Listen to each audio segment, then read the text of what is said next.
रात को बांग पंचवन में देजू मुर्गा रहता था। वह समय का बहुत पाबंद था। रोज सुबह उठकर देजू एक ऊंचे टीले पर चढ़ जाता, फिर अपनी सुरीली आवाज से कुकड़ रखूं करके सबको जगाता। जंगल के सभी जानवर उसे बहुत पसंद करते थे।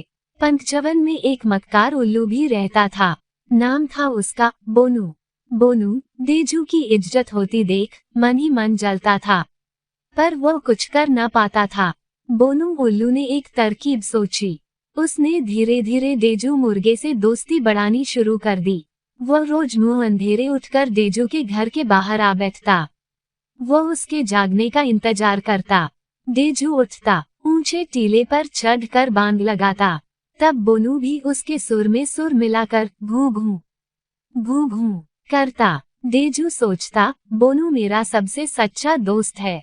वह मक्कार बोनू की मीठी मीठी बातें सुनकर फूलकर कुप्पा हो जाता।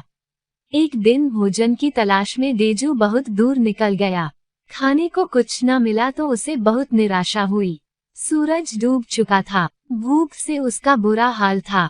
एक कदम भी आगे चलना मुश्किल था। तभी सामने एक पेड़ पर बोनू बैठा दिखाई दिया। वह बहुत खुश हुआ। देजू बोला, बोनू भाई, मैं बहुत भूखा हूँ, मेरी कुछ मदद करो। तुम यहीं ठहरो, मैं अभी आता हूँ, कहकर बोनू उड़ गया। बोनू थोड़ी देर बाद लौटा। उसके पास ढेर सारे चावल के दाने थे। चावल के दाने देजू को देकर वह उड़ गया। देजू खुशी खुशी अपने घर लौट आया। कुछ दिन बाद देजू खाने की तलाश में कहीं जा रहा था। रास्ते में उसे बोनू मिला। बोनू ने कहा, देजू भाई, तुम रोज रोज खाने की तलाश में भटकते हो, यह मुझे अच्छा नहीं लगता। अगर तुम चाहो तो कई दिन का खाना तुम्हें घर बैठे मिल सकता है। देजू खुश हो गया। घर बैठे बैठाए खाना, भला ऐसा कैसे हो सकता है? बोनू ने पास आकर कहा, ऐसा हो सकता है, बस तुम्हें एक छोटा सा काम करना होगा। कैसा काम? देजू ने पूछा। पहले वादा करो कि मेरी बात टालोगे नहीं, बोनू बोला। ठीक है भाई, अपनी बात तो बताओ, देजू ने जल्दबाजी दिखाई। बोनू बोला, तुम्हें आज आधी रात को बांग देनी होगी। देजू सोच में पड़ गया। उसे सोच में डूबा देख बोनू ने कहा, बस देजू भाई। इतना छोटा सा काम सुनकर घबरा गए। सोच लो, कुछ दिनों में बरसात का मौसम आने वाला है। खाने की तलाश में तुम कहाँ मारे मारे फिरोगे? मैं तुम्हें कई दिनों का खाना लाकर दे सकता हूँ, लेकिन बोनू भाई, कहीं गड़बड़ न हो जाए। मैं आधी रात को बांग दूंगा तो जानवरों की नींद खुल जाएगी, वे नाराज हो जाएंगे, देजू बोला। बोनू ने उसे उकसाया, देजू भाई, तुम फिक्र मत करो। एक दिन अगर आधी रात को बांग लगा भी दोगे तो क्या गजब हो जाएगा। जानवर कुछ बोलेंगे तो कह देना कि मैंने तो समय पर ही बांग लगाई है। अब अगर सूरज न निकले तो मेरी क्या गलती। देजू मक्कार बोनू के चक्कर में आ गया।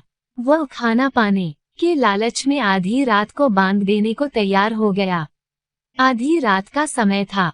पंचवन के सभी जानवर गहरी नींद में सो रहे थे। एकाएक मुर्गे की बांग सुन सभी चौंक कर उठ बैठे। आसमान में चांद चमक रहा था। सभी हैरान रह गए कि आज देजू मुर्गे को क्या हो गया है। आधी रात में ही उसने बांग लगा दी। ब्लैकी भालू को बड़ा गुस्सा आया। वह डंडा लेकर दौड़ा। उसने देजू की जमकर पिटाई की। जंपी बंदर भी गुस्से में तमतमा गया। उसने देजू की गर्दन पकड़कर 2 थप्पड़ लगा दिए। दूसरे जानवरों ने भी देजू को बहुत बुरा भला कहा। बोनू उल्लू दूर से ये सब देख रहा था। वह मन ही मन अपनी योजना की कामयाबी पर खुश था। उस दिन से देजू मुर्गा घर के एक कोने में पड़ा सोचता रहता, अगर मैंने मक्कार बोनू की बात न मानी होती तो ऐसा बुरा हाल न होता। बोनू फिर कभी देजू का हालचाल पूछने नहीं आया।